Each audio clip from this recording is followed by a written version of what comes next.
So here we are again in Pittsburgh, in North Side, with Julian, the poll monitor. And Julian was just talking about voter suppression. So you don't think there's going to be too much of that in this part of Pennsylvania? Well, not on this side, but more on the Philly side, simply because of the fact that, I mean, Martha was right. Yeah. I mean, everybody knows that the middle part of Pennsylvania is pretty racist.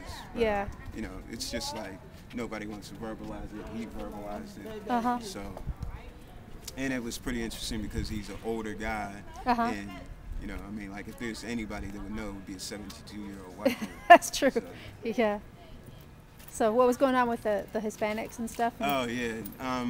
Well, I was just reading in the paper that they did, you know, they do that pretty much like every, you know, national election type deal. But it was just voter suppression with Hispanic voters. They were saying if you went to the polls, you'd possibly get arrested. Uh-huh. And also, how you doing? Hello. Thank you. Excuse me.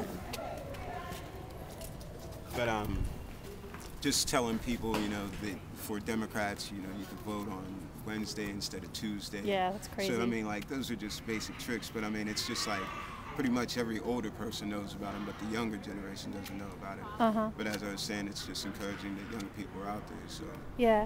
plus the fact that for the law, that for felons, ex-felons, and stuff like that, that they could vote, that's a very good thing. A lot of people don't know that, yeah. The amount of the black population has been incarcerated or No kidding. Incarcerated. Yeah.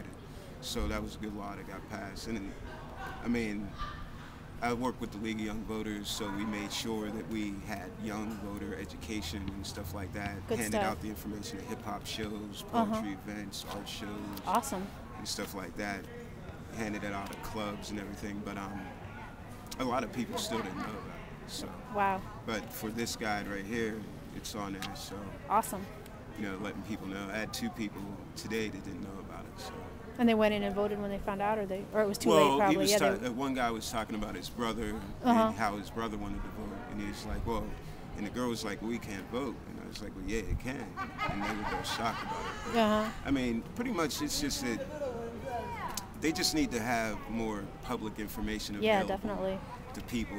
I mean, like, you know, you could vote online for the best Wendy's hamburger or something like that. But, Yeah. I mean, like, if you want to really know about like political law and stuff like that, or you know, want to know like how your record for your local representative was. I mean, they make sure that that's hard to find. So I mean, you got to know the right avenues. Like, if you don't know the website, you can't exactly type it up. You have to know the right website. Yeah. I mean, or it'll take you a while. It should be easily accessible. Yeah.